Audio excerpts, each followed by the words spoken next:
Hello guys! Pero bago ko magsimula, mag-iisip muna ako na itatawag ko sa inyo. Anong tatawag ko kaya sa inyo? Alam ko na, kung ano na lang yung tinatawag ko sa asawa ko, yun na lang din itatawag ko sa inyo. So, hi mga B! Here I am again, Yana! Back again with another vlog. So, pag-uusapan natin ngayon, kasi may nag-comment. So, I feel like gawan ko na lang siya ng video based on my experience. So, for today's video, i-share ko sa inyo kung paano ba maging isang virtual assistant. So, without further ado, let's get started.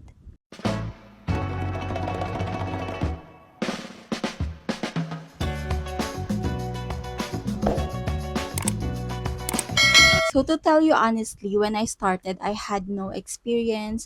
I don't know where to start and I had no training, as in zero knowledge ako kung paano ba maging isang virtual assistant. Sobrang takot din ako sa interview, lalo na pag English, weakness ko yan. I'm also one of the people na nagko-comment ng how to be a VA, and I did not apply through VA agency. Luckily, nagland ako sa direct client. Hindi ko naman sinasabi na masama mag-apply sa mga VA agencies. Pero kasi, you can be a VA on your own. Mas, mas, mas may control ka sa skills mo, mas makakapag-negotiate ka, and more room for growth. First thing you need to do is to start now.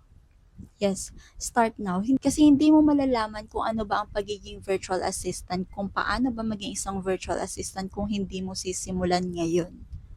Maraming freelancing website out there like online jobs, Upwork, marami pang iba. Mag-sign up ka na doon and get verified account. After mo mag-sign up, kahit hindi ka pa nakakakuha ng client, kahit wala ka pang direct client, get a bank account. Yes, i-ready mo na yung bank account mo like Wise, PayPal, or kung anong bank account na gusto mong gamitin para mabayaran ka ng client. As a VA, you need an equipment. Yes. Siyempre, dito mo lahat ginagawa ng mga works mo, most of your job online. You need a laptop or a desktop. Pero for me, mas okay ang laptop kasi mas makakapag-work ka kung saan. Pag desktop kasi, hindi mo yun magagawa. Wala ka pa namang sarili, hindi ko naman sinasuggest na bumili kayo agad.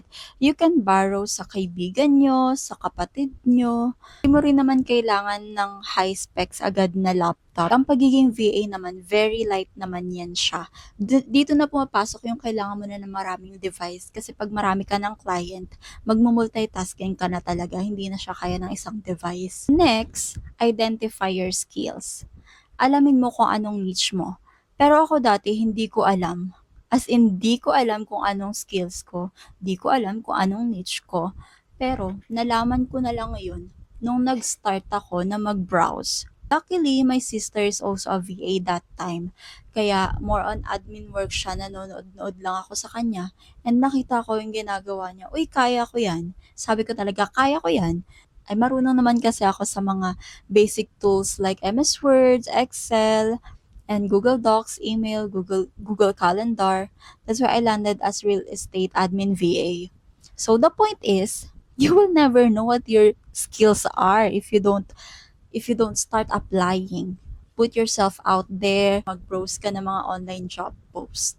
Ang daming businesses dyan na nangangailangan ng mga VA. So, huwag kang mawala ng pag-asa if hanggang ngayon wala ka pa rin client, wala ka pa rin nawiwin na client. Darating at darating din yung sa'yo. Mag-apply at mag-apply ka lang. So that's it for today's video. I hope may natutunan kayo. And if you like this video, don't forget to give it a thumbs up and subscribe. See you on my next vlog. Bye-bye!